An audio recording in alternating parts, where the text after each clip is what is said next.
Please welcome her, Ms. Grace Asirwatham. Floor is yours. Hi, thank you very much. Floor is yours.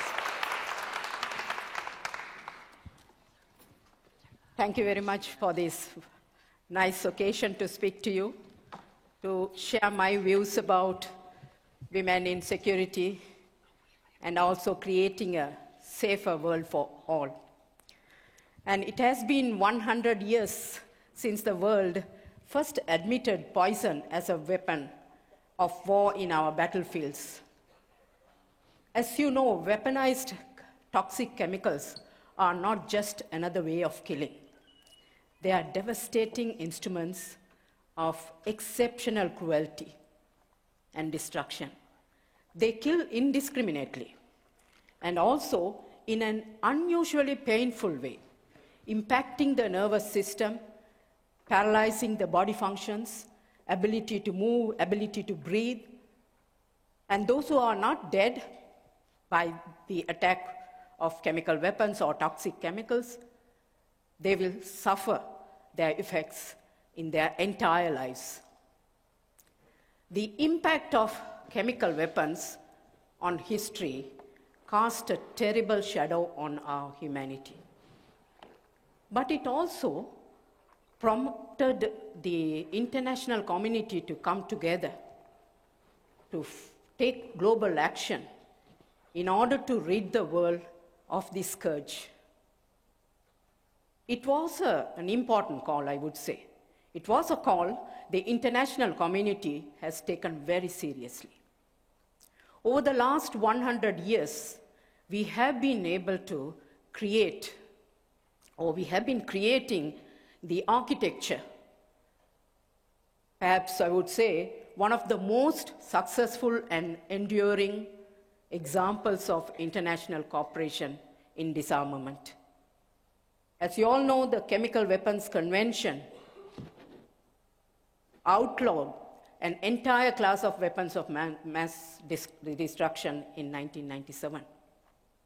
Today, after 18 years of implementation of the convention, I'm very happy to say that we are at the threshold of achieving the global zero on chemical weapons.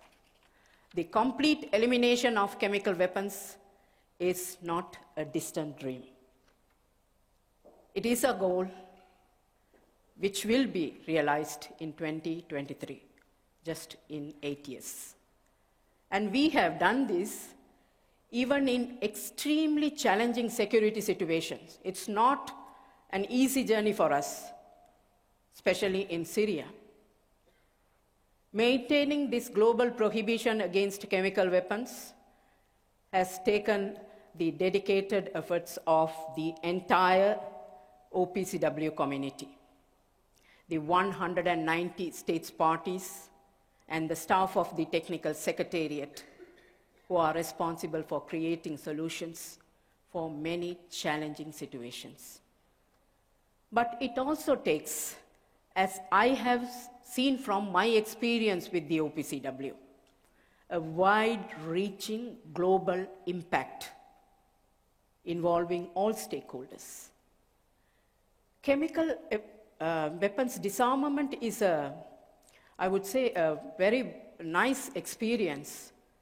And also, it is a wonderful example of how your own contribution can be critical to keeping the world safe from chemical weapons. Because even when we have eliminated all the world's declared stockpiles of chemical weapons, our work will not have been completed. We cannot say that we have accomplished the mission as long as the possibility of their re-emergence exists. We need to continue to monitor that chemistry is used only for peaceful purposes, for which we need the entire international community's support, entire stakeholders' support, everyone's support.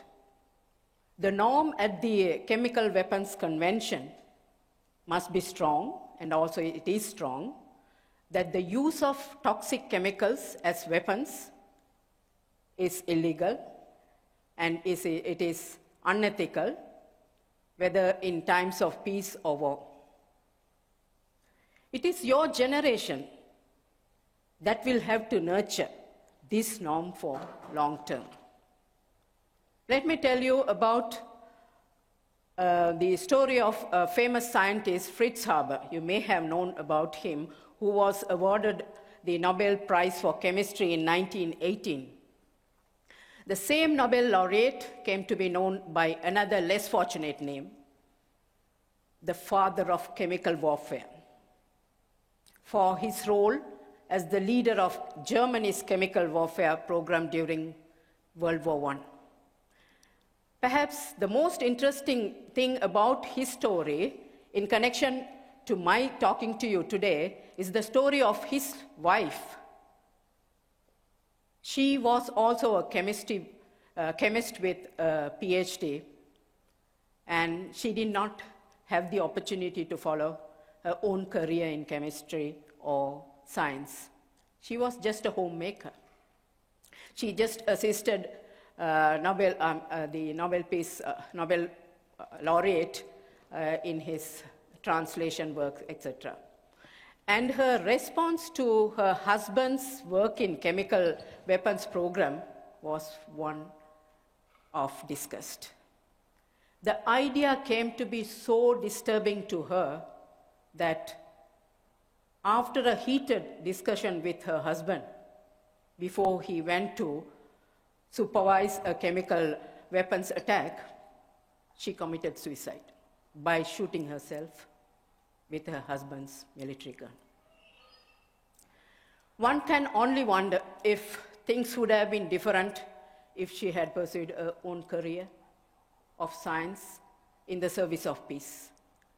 She sacrificed her life, as I see, for the cause of responsible science. This makes me to ask, so what is about women specifically in the process of peace and security? What role can women play? Women are scientists, engineers, teachers, policymakers, homemakers.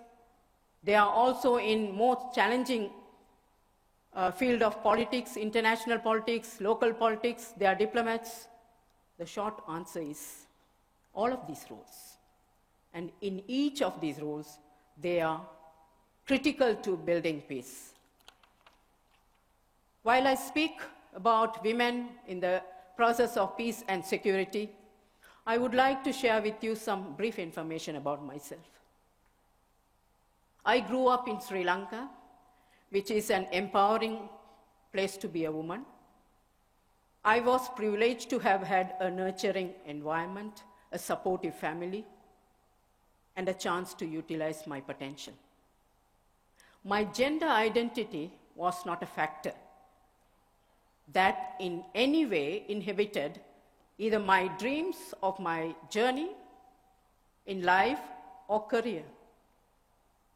Women often confront challenges when it comes to breaking the glass ceiling, certainly. But what I have learned from being a woman in the field of security is that when you have made it through the glass ceiling, when it comes to actually doing the hard work of security through diplomacy or otherwise, being a woman does not matter at all. And my work in this field has shattered a lot of stereotypes that I would also like to break for you today. When you first think about the business of security, you may well imagine a room full of men in gray suits or uniforms. Of course, this is an old-fashioned thinking. I was recently going through some old pictures of the earliest attempts of disarmament, pictures, for instance, of negotiations around the Hague Conference of 1899, the Geneva Conference Protocol of 1925, and some other pictures. And indeed, you will not be surprised, there were few to no women in those pictures. Today, this has changed, at least at the international level. At national level, it is being changed. So it's a good news. We are accommodated, we are recognized, we should strive hard to get more. In the field of security, especially in chemical weapons disarmament, over the course of my association with the OPCW, during the last 7 years, in different capacities, I have worked with women ambassadors, women chairpersons of the policymaking organs, women advisors, women delegates, women technical experts, and also women inspectors, chemical inspectors, each of whom have made important contributions.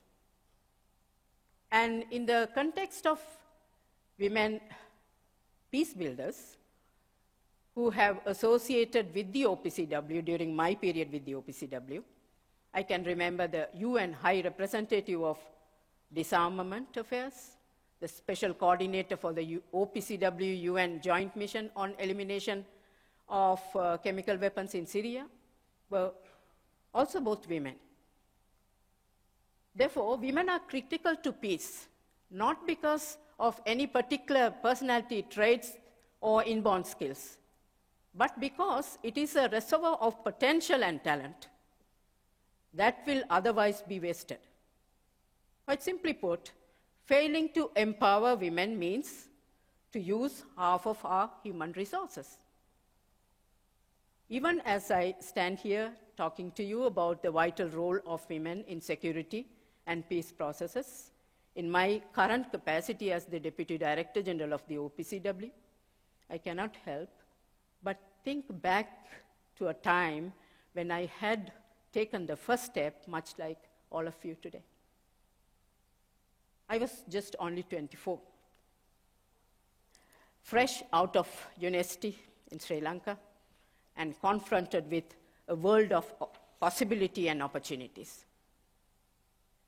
So why did that young girl decide to join the diplomatic service? Was it a sense of purpose? I have to be honest with you, no, it was not. It was probably because it was an exciting opportunity to gain international experience. And of course, there must have been, I should confess, must have been a secret, small dream with this small girl about changing the world, even if only a little. But that one decision had overnight drawn me into a world where my work played a role in the lives of others. And my career continues to make me work, not for myself, but to contribute to the global efforts, national efforts, so that women and men everywhere can live free of the fear of war, free of inhuman weapons, and free of suffering. If there is one thing I have learned, one key message that I can share with you today, and one key lesson to explain the role of women in the process of peace, it is this: we are all, women and men, across the global as one global community, responsible for the world we live in. International security will take more than just the absence of wars, absence of weapons, ends of different conflicts. Peace, in my opinion, is an active quality of life that must be won through hard work and devotion and dedication. And it cannot be built by just one organization, one institution, not by one individual or one country.